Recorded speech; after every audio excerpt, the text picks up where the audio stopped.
Hello and welcome to another edition of the Millvale Music Minute. I am Brian Crawford, your host here at the Millvale Studios, broadcasting from the River's Edge studio. Thank you to them for offering the studio for us here in the Millvale Music Minute.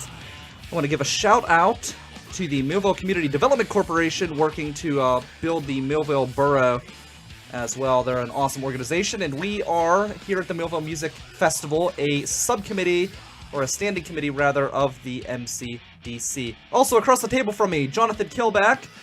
Hello, Jonathan. Hello, Brian. And he is in charge of the booking committee here Fun. in the event. Yeah, good stuff. We opened up to Big Red of the Existential Gentlemen, one of your bands. One of my two bands, yeah. Yes, and before that we had Queen of Nightmares from Claymore, and I figured I'd play some cool metal music that we heard last year at Heavy Metal Menneson 2. Yeah, absolutely. That was our little pride and joy that we had down there in Menneson. It was me and Zach Phil, a good friend of mine, who, well, you might be hearing from the two of us here pretty soon about another project we're working on. But that's how I actually got brought into doing this with the Millvale Music Festival. Is I knew Brian through Heavy Metal Menneson, and when we were putting this festival together, he was like, well, would you like to join the committee based on your experience with Heavy Metal Menneson? And I gladly accepted, gladly. Now, was that your first, or not your first, but was that like your biggest festival to date that you've organized, to Heavy date. Metal Menneson? Yeah, to date, yeah. So this is going to be a little bit bigger. A lot bigger. A whole lot bigger. So we actually, if you're watching, we have scenes from Heavy Metal Menneson right now.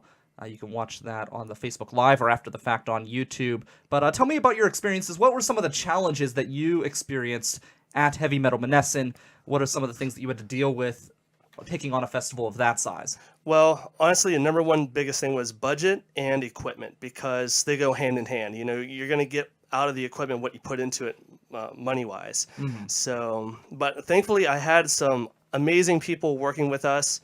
Shout out to Dennis Blainer in the Backyard Event Center up in New Florence, Pennsylvania, for bringing down all the production for that day. And it just turned out fantastic. Thankfully, the amphitheater had tons of power, and we used every ounce of it to put together a ridiculous sound system for that day. What are some of the problems that you experienced with Heavy Metal Menneson? What are some of the things that went wrong that you had to try to deal with either prior to the festival or on the fly? The only thing was logistics for the equipment, for the sound systems, because we brought in a ton of stuff and we just needed enough U-Hauls to get everything there. That's it.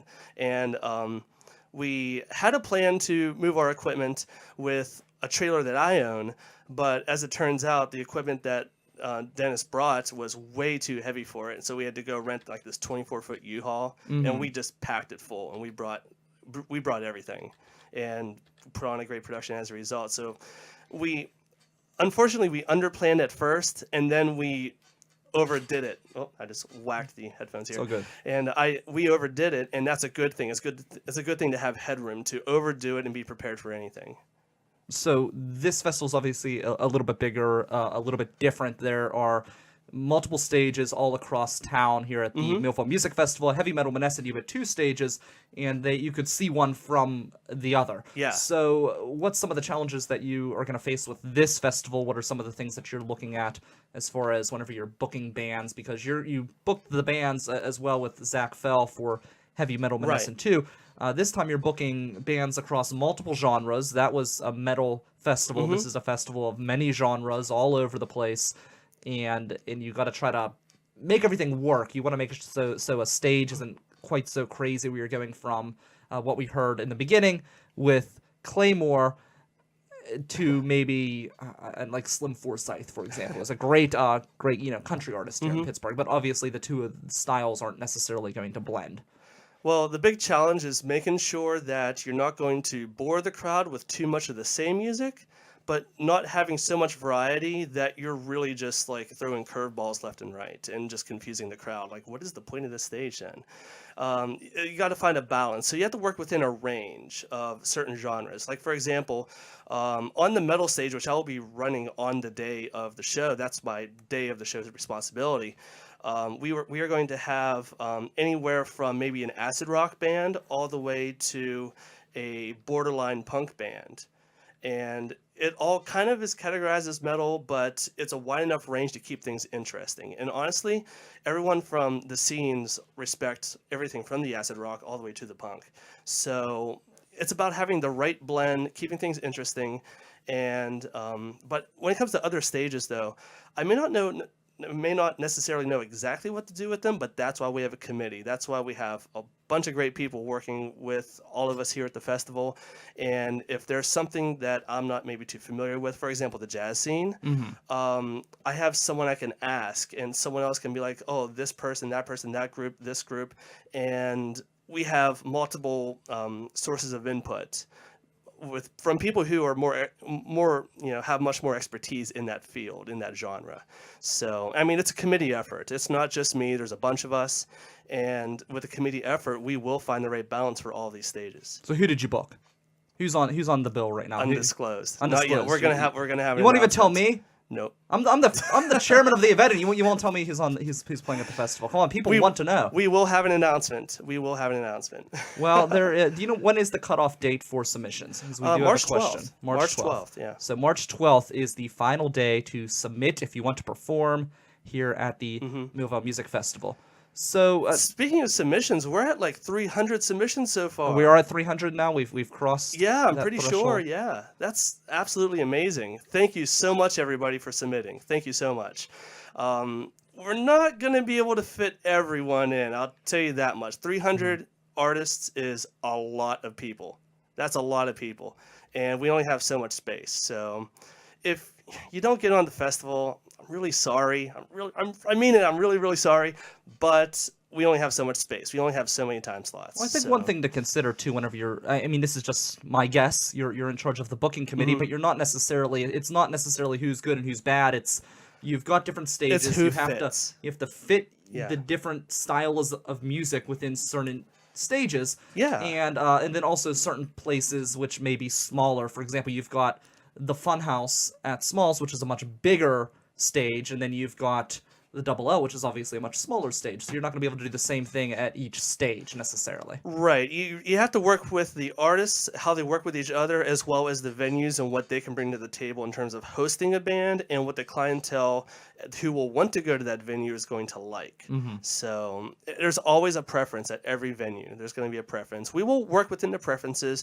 They'll have input and we'll give them. So the venues can kind of give you some idea of what they want at their establishment. Yeah. I mean, they're not exactly going to be like the be all end all decision maker with that. But we're going to work together to make sure we have the right lineup for those stages, for all the stages. So talk about this committee. You said it's a diverse committee. I don't know if you want to name everybody who's on the committee, but maybe you can tell us a little bit about their different unique backgrounds and why this committee, in the booking committee specifically, is going to be a good blend and able to kind of bring the best product to the stages throughout Millvale. The best part is that we all come from different walks of music, like all kinds of different walks of music.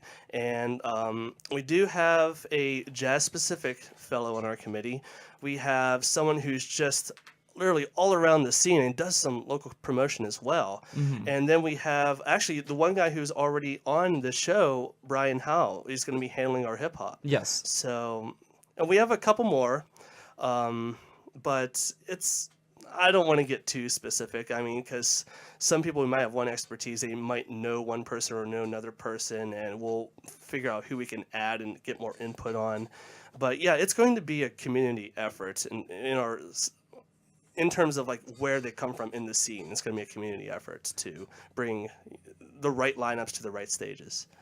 So what have you booked other festivals outside of Heavy Metal Monessen or worked in the planning processes? Yes, I have. I did 2 years up at a small concert venue. Actually, I wouldn't call it a small venue. It was a big venue, but in a small area called the Backyard Event Center up in New Florence, PA.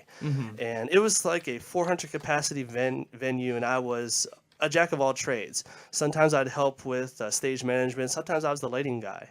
But me and Dennis Blainer and Anthony Melandro from Placid Promotions, we would throw all kinds of events there. And Dennis is the one that brought the equipment down to Heavy Metal Monessen, correct? Yes. Do you think he could donate to us? I have him in mind. Yeah. I have him in mind. He was fantastic. I will say, down at Heavy Metal Monessen, you could just tell looking at it from a distance, in the way that he interacted with everyone, you could tell he was a true professional. Oh, absolutely. He's a 30-year sound professional. He spent so many years on the road touring with groups, and he's a road seasoned professional. But now he's just kind of settled in at home. He's an older gentleman now, so not doing as much anymore. But he still loves to do the sound thing, and that's how the backyard got started. It's in his backyard. It's on his property. He just wanted to build a venue, so he did it on his own property. That's awesome. And he needed some help, and he brought me in, and that's where I really started to learn how to do this kind of stuff. Until then, I was just a musician. I was just playing in metal bands, doing this, doing that, and then I got dragged into it, and I was just awed by the technology that goes into it. And technology, I am way big into technology, and when I finally saw I really went into this stuff, I had to jump on board, and that's what I did, and that's how I started to get involved with show production and whatnot. Quick shout out, by the way, to Linda, who says hello on Facebook. Hi, Linda. Hi, Linda Linda. is very awesome. She's been sharing a lot of our videos and things like Awesome. that, and has Fantastic. been really supportive of the festival. So thanks to Linda and everybody else. There's lots of people who volunteered for the festival so far. Our volunteer database has really grown a lot. That is awesome. That's what we need the most right. One of the things we need the most is volunteers. We got to make sure we have every corner staffed. We need volunteers and we need money. So Yeah, that too. if you know somebody out there who wants to donate to the Millvale Music Festival, you can reach us at sponsorship@millvalemusic.org. Now, you are in two bands. You're in the Existential Gentleman and Only Flesh, which is huge. Yep. And they're really, I feel like they're continually on the rise and gaining more popularity. Is that an accurate thing to say? Yes, especially since we are about to release a new album, which we do Oh, not have okay. a release date yet, but it's coming soon. We should have a date soon. So Will it be this spring? yes, it's in for mastering right now. So we're just waiting to hear back from the label, Rotten Records. So Do not have your party on May 13th. Oh, we're not. That would be my suggestion. We're not. So tell me about your experience as a musician, and obviously that helps with a kind of understanding different bands and being on the other end of things where you're going to a lot of performances, you can kind of see what works and what doesn't work, and when you get groups together that don't make any sense. I remember I was at a show recently where they had basically a full band that they invited to the show, and the rest of the groups that were performing, and they weren't the main group, by the way, they were the opening act, and everybody else was a solo acoustic performer. So it just didn't make sense. You came in with a punch, and then everything else was such a different style. I mean, all fantastic musicians, but it just was not the right blend. So you've experienced that, I'm sure, correct? I have, but I want to go to the Existential Gentleman real quick because we're kind of cross a genre. We do like a whole bunch of different styles, so we end up on a lot of different shows. And so in recent history, in terms of me being a musician, I met so many different people from different parts of music because we get placed on so many different shows. Because we got this like So you've cross-pollinated. yeah, we cross-pollinated. You slut. What can I say? I can't help myself. But yeah, we'd end up on just general hard rock shows. We'd end up on metal shows with bands like Bethlehem. Sometimes we'll end up on shows with like my buddies Post Traumatic up in Indiana. They're just a general blue collar hard rock band, and wherever we end up, I meet different people. Even like some jazz guys that see us, because we have a lot of. I mean, we don't have a keyboardist or any classical instruments, but we have backing tracks that have those in it. They'll come up and be like, "Oh, I can hear what you got going in the backing tracks there," and make a connection that way. And so I got to meet a lot of different people ever since I joined the Existential Gentleman. That was back in 2013. So it's still kind of recent. Even before then, I mean, I was in a rock band, and then I was in mostly metal bands as well. And so I never really ventured too far outside the genre. But the whole cross-pollination thing, a lot of that started with the Existential Gentleman, and that's how I got to meet a lot of different people from a lot of different styles of music. Now, the Only Flesh, they definitely tap into all different types of genres, and they experience the same thing, right? Yeah, even though we are mainly focused I on was joking. Because No. it's so hard, which is so cool. I mean, it's an awesome show. the actual musical part of Only Flesh Yes. is a wide blend. Like, for example, we have, I mean, of course, all of it has like this metal edge to it, but we have one that's like surf metal. Okay. So, there you go, surf. Who does that? I mean, I know one band. You guys are Vertigo, so but- unique. If you've never seen Only Flesh, I'll see if I can try and pull up a picture here. But you guys do so many unique things with like fire and hangings and Yes, flesh suspension is the number one theme Yes. of the which band. what is a flesh suspension? Can you let people know what does that actually mean? Yeah, you pierce hooks through your skin, and then you either hang from it or you pull against something, create tension with it, and you're just kind of like stretching the skin in a way when you do that. But Oh, so it goes through the skin. yeah, through the skin itself. Okay. And then obviously you have the fire. That was one thing I noticed at Heavy Metal Monessen because I was able to see you guys perform, and I will say I was kind of expecting it to be a lot more gruesome than it actually was. Well, you don't think about it when there's so much like other ridiculous things going on stage. When there's that much stuff going on, you don't really think about it. I mean, if you look up close to say our frontman Rev, if he's bleeding a little bit, you won't really notice it a whole lot because there's so much more going on on stage at the same time. Yeah, because I did not notice a lot of the stuff that was going on. But I noticed the fire was cool because you can actually feel that Yeah. while you're sitting there in the audience, which I think is kind of Yeah. cool. And that's actually, I'm very glad we got to do it there because that's one of the few places we can do fire since. Well, it's an here's a outdoor question: show. Are you going to look into things like that, stage performance, and the way that people are able? Not that every band in Pittsburgh is going to be having somebody hanging from the ceiling, but are you going to look at the way that they interact with the crowd and things like that, and some of their showmanship when you're selecting bands? Absolutely. I mean, you have to really just be one with the crowd. I mean, you have to be exciting. Now, necessarily, that is a de facto reason for getting booked. But because some bands are just doing their thing on stage and it still works. I mean, I've seen some examples of that. And frankly, every band is a different beast. They have their own way to pump up a crowd. Crowd interaction is just one factor, but it could be a lot of different factors. Even as something as simple as like making the right eye contact with people in the crowd, just little performance things like that. But in the end, that might be overthinking it too much. I'm just looking for a band that's going to have some fun and have a great time and really connect with the crowd. Does anyone have any questions for Jonathan? We can definitely field your questions here on the Facebook Live video of the Millvale Music page, festival I'm page. right here. Bring at it. Millvale Music. So, I mean, we'll also take pleasant comments like hello as well. So we do enjoy pleasantries as well, but we will take your questions. We did have the question about the booking deadline and stuff like that. I know everybody wants to know, when are you coming out with the line out? When is it coming out? And we just can't come out with that until we have everything in front of us. And we did give a deadline, so we're not going to be one to jump back and forth from that. Another thing I like to throw out there is if you submit a application through our website, I promise you we got it. All right, I promise you we got the application. I mean, I know you may not be hearing back from us or anything right away, but come on, we got like 300 some applications. Yeah, it takes a lot to get through. I was amazed to see how many people submitted right off the bat. And to see it grow the way it has. Was that something that was shocking to you? It was completely shocking to me. Only kind of shocking because there's a lot of musicians who are really on top of the scene and constantly having a nose for trying to get booked. So, I mean, because I've been there and done that. So anytime there's an opportunity, I know I jump on it. So, yeah, I'm not surprised, but I'm kind of surprised. I guess I was because not that I didn't think we would get enough bands. I didn't think we'd have this, the wealth of information that we have at our disposal. But I organized the first Relay for Life down at Cal U, and I remember going into committee meetings, like we have our meetings every Tuesday. Well, we would have team captain meetings, and basically the way a relay is put together is you have your main committee, and then you have teams of people that would meet and try to fundraise for the Cancer Society. So I would have these meetings, and I remember there were times where nobody would show up, no team captains. So we would take noisemakers.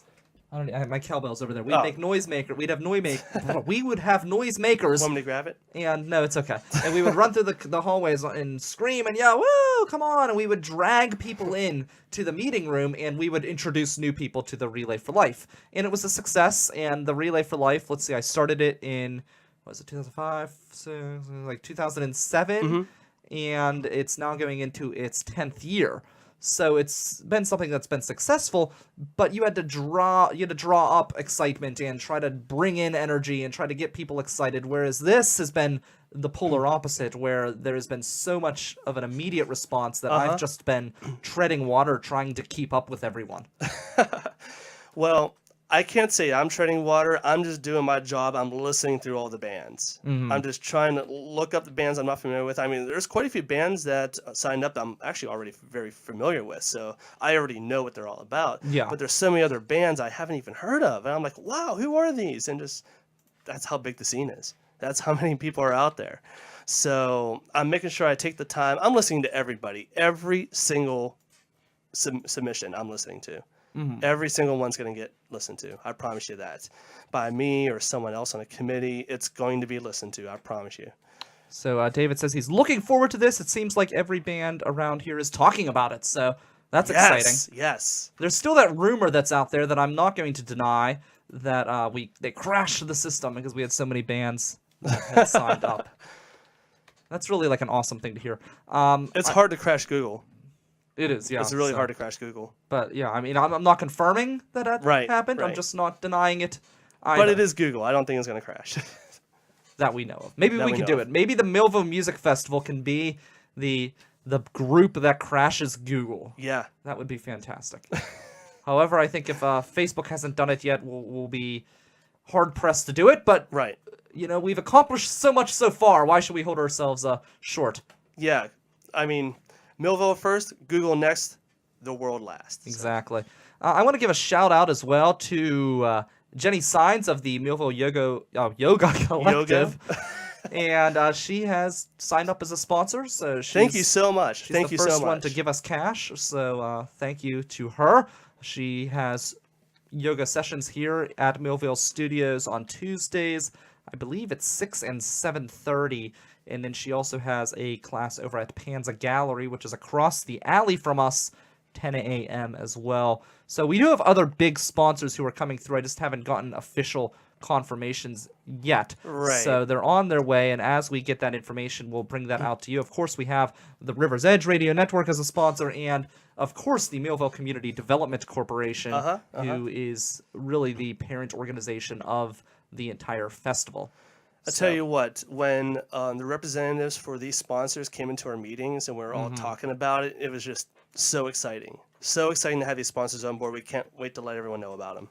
Well, one thing is, and I have leaked that Vicini's is going to be the naming sponsor. We just don't know who the official naming sponsor is to really promote it. But I know he came in, and what was exciting about him is, he's going to be the naming sponsor.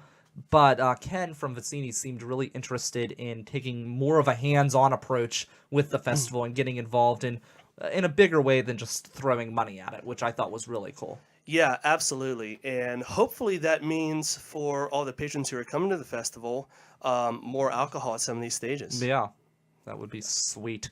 That's what we're working on. We're working on it. Another shout-out to First National Bank, who is working on becoming a sponsor. Again, it's one of the ones we're waiting for the things to come through. But I'll just put it out there. They're going to be a sponsor for sure. But one thing that they are doing is they are bringing dozens of volunteers to the festival. Every month they support an organization in one way or another. And for the month of May, they have chosen to make the Millvale Music Festival their item to donate to. So awesome to them. Thank you very much. That was huge. And that was really cool because that's, again, like Ken, who's going to do so much with us, that is so going beyond just what a typical sponsor needs to do. And it shows what kind of support that First National Bank has for the Millvale community and how much support the bank has for the community at large. Because this is going to be volunteers not only from the Millvale branch, but from all over the North Hills. Yeah, that is so fantastic. I mean, don't know how else to thank you. Thank you so much, everyone. Yeah, very cool. So what do you have coming up, Jonathan? Well, a bunch of shows with Only Flesh. All right. Any plugs? Well, we're going to be... actually, let me pull a date up. I know I got my phone here on the air. Well, I will be in studio tomorrow morning, Friday morning, at 10 a.m. We have Drew, actually, DRU, who is a fantastic musician who has a CD release party coming up. So if you want to know when that is, you will have to listen tomorrow morning, 10 a.m. at riversedgepgh.com. And we will also have Zaheen Hussein, who is the Millvale Community Development Coordinator here in Millvale. He is an immigrant from Bangladesh. He is going to be in studio to talk about the process that he went through to become a citizen here of the United States. Okay, I finally got some data for you. Wednesday, February 15th at Diesel with Motigrator. It'll be Only Flesh, and actually we think we just announced the other openers, except that it won't load on here. I believe, yeah, it won't load. So I can't pull up the other openers, sorry. But we have tickets, so get your tickets off of Only Flesh. There you go. And where can they get those from? Is it just on the website? You can message the Facebook page, the Only Flesh Facebook page. You can come to me directly, Ravina Lower, Lefty Metzger, and Jessica Renee. Any one of them, we have tickets. Very cool. It's $12. Awesome. Not too bad. National show, That's too. the nice thing about local music. You get so much great music, and the price is so reasonable. Mm-hmm. So we're wrapping up with Devil in the White City, again from the Existential Gentleman, one of Jonathan's bands. I am Brian Crawford. This is the Millvale Music Minute, a production of the River's Edge Radio Network for the Millvale Music Festival. We'll catch you next Thursday. And who do we have in next Thursday? It'll either be Tim Wolfson or Sarah Kremers. So stay tuned for that. Sarah is the mastermind behind the Millvale Music Festival logo, and she's also booking all of our venues. Tim is the volunteer guru and matrix guy who, if you've signed up as a volunteer, he or one of the members of his committee will be contacting you, and he's the one that's going to get everybody organized and ready to go. So this is the Millvale Music Minute. Don't forget, you can check out the Millvale Community Development Corporation through the Millvale Borough's website, and you can check out local music 24 hours a day at riversedgepgh.com.